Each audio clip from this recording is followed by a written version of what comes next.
Hey everyone, ready to dive into a story that's anything but your average business bio? We're taking a look at the remarkable life of Ratan Tata.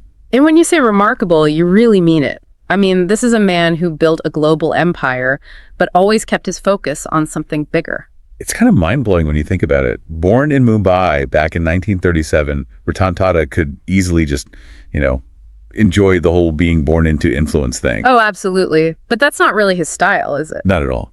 Instead of a silver spoon, picture this young Ratan being raised mostly by his grandmother in the incredible Tata Palace, soaking up her values of, dignity and responsibility. And that's key right there. Those early years, they weren't just about luxury. They were about instilling this deep sense of duty, compassion too, and those values, they really come through later on. Makes you wonder how much those early experiences shaped the man he'd become.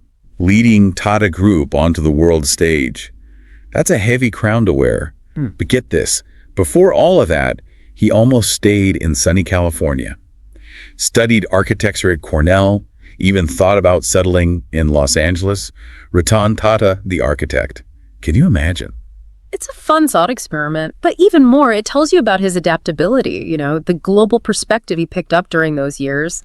But ultimately, it seems like a sense of responsibility drew him back to India. Back to the family business too, but not with a red carpet rolled out or anything. Right. We're talking 1962, and he's got this amazing offer from IBM just sitting there tempting him. A lot of people would jump at that, no question. Absolutely.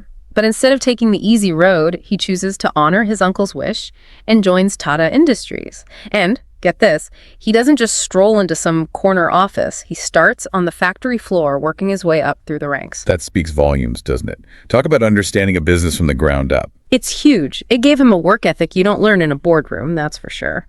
And this sense of camaraderie with his employees. It becomes a trademark of how he leads later on. And talk about a trial by fire. By 1981, he's chairman of Tata Industries, right when India's going through those massive economic changes in the 90s. Can't be easy making decisions with all that uncertainty around. Absolutely pivotal time. India's opening up, and it's a mixed bag, right? Opportunities and a whole lot of challenges. But Tata, always thinking ahead, he knew things had to change. The group had to evolve, think bigger. And think bigger he did. That's when he gets the nickname Acquisition King. Tata Tea buying Tetley. Massive. That was a global power play. Then you've got Jaguar Land Rover, Chorus. It's like he was assembling a global empire piece by piece. And these weren't just impulse buys. Each one meticulously planned out, driven by this deep understanding of the global market, where he wanted to take the Tata Group. He didn't just see dollar signs. He saw the potential. A chance to put Tata on the map, not just as a name, but as a force to be reckoned with. And through it all, he never loses sight of that commitment to, making a positive impact. That's where I think the whole Tata Nano story really gets to the heart of who he is. Couldn't agree more. This wasn't just another car launch. The people's car, it was personal for him. He was dead set on making car ownership possible for millions of Indians who thought it was a distant dream. Remember that famous 1 lakh rupee price tag? And he stuck to it, even when production costs went through the roof. Talk about integrity. The Tata Nano, sure, it had its share of bumps in the road, but it became this powerful symbol of his dedication to social mobility. He never gave up on that vision, did he? Never. He really embodied that whole idea that a company can be profitable and a force for good in the world. It's like he was proving it could be done. And that dedication to positive change, it wasn't confined to boardrooms and spreadsheets. Under his leadership, the Tata Trusts, forget about it. They became a force to be reckoned with in the world of philanthropy. We're talking huge initiatives, education, healthcare, rural development. Yeah. It's staggering. A lot of people, they write checks and that's that. But he was different. He was involved shaping those initiatives, making sure they mattered, like that Tata Medical Center in Kolkata, a world-class cancer hospital, or the Taj Public Service Welfare Trust, set up after those horrible attacks in Mumbai in 2008. Those weren't just projects.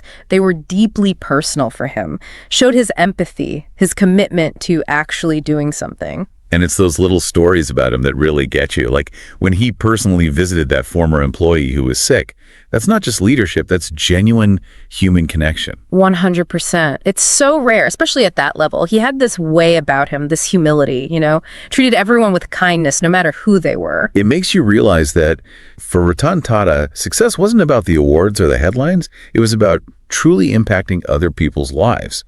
What a legacy to build. Absolutely. It really makes you think twice about how you define success, doesn't it? One of the things that always strikes me about Ratan Tata is this ability he has to blend these like totally different worlds. He's got this deep respect for Indian traditions, this emphasis on social harmony, but then he's also got this incredibly forward-thinking approach to business, It's like he took the best of both and created this like leadership style that's uniquely his. Exactly. He understood that real progress isn't about ditching your roots. It's about finding that balance between respecting where you come from and embracing new ideas, global collaboration, that kind of thing. And you can see that woven into the very fabric of Tata Group, can't you? These aren't just companies, they're institutions in India. Tata Chemicals, Tata Steel, Tata Power. He understood that these were vital to India's growth. And he wasn't afraid to take chances, to shake things up a little, but always with this underlying sense of responsibility to his employees, the community, India as a whole. He really considered the human impact of every decision. It really makes you rethink that whole thing about business being all about the bottom line, doesn't it? Yeah. It's like he saw business as a way to create positive change, and the profit, that was almost like a side effect. Exactly. He showed the world that a company can chase profits and still have a heart, that those two things, they aren't mutually exclusive. And he did it all with this, like quiet confidence. Never needed the spotlight. His actions spoke for themselves. The definition of leading by example, wouldn't you say? A true gentleman. You don't come across that too often in the business world, that's for sure. We've talked a lot about, his leadership, his achievements. But what about Ratan Tata, the man? What was he like when the suit came off? Everything I've heard, he was incredibly down-to-earth, approachable even with his level of success. He had this warmth about him, a genuine interest in people. People felt that. I bet that was refreshing in the business world. It can be so transactional. Oh, totally. Handwritten notes, picking up the phone to call people. And not just important people, but everyone. He made people feel seen, valued. This is a lot about him. It seems like he had this whole other side too, like a bit of a Renaissance man. Oh, for sure. Architecture, flying the man, loved fast cars, had a whole collection, vintage and sports cars. Kind of endearing, actually. Fast cars. Not what I would have pictured. It's great to see those little surprises, those layers to his personality. Exactly. He was full of surprises. A complex guy who never stopped learning, never stopped exploring. So as we kind of dig into his legacy, what would you say is the biggest lesson we can learn from Ratan Tata? What's the takeaway for all of us, no matter what we're trying to achieve? For me, it comes down to leading with purpose. That's what he did. Ratan Tata taught us that true success, it's not just about the money, it's about the impact you have. And he definitely lived that, didn't he? Absolutely. He proved you can be a brilliant businessman and a good person, that you can lead with your head and your heart. And when you do that, you make a real difference. It's a powerful message, and it goes way beyond just the business world. 100%. It's about recognizing that we all have something to offer, some way to use what we have to make the world a little bit better. It's about leaving things better than you found them. Now, before we get into the lasting impact of his legacy, let's take a beat and, just think about everything we've learned so far about this remarkable man. Thinking back on everything we've learned about Ratan Tata, it really hits home. He wasn't just chasing profits. He was thinking long-term, building something that would last, that would change industries and lift people up for generations. And the way he redefined success, not just for himself, but for Indian businesses as a whole, that's huge. He was like, look, you can be compassionate and profitable. You don't have to choose. And people listened. A lot of people talk about social responsibility, but he actually did it. Whether it was that car for the masses, the Tata Nano, or building world-class healthcare, he put his money where his mouth was. He got it. He understood that real change, lasting change, it takes more than just writing a check. It takes leading with your heart. And he did that with empathy, with integrity, this unwavering dedication to making the world a better place. And as we've seen, his influence goes way beyond the border. We're talking about millions of lives touched. He inspired a whole generation to think bigger, to lead with purpose. So, as we wrap this up, what do you think his most enduring legacy will be?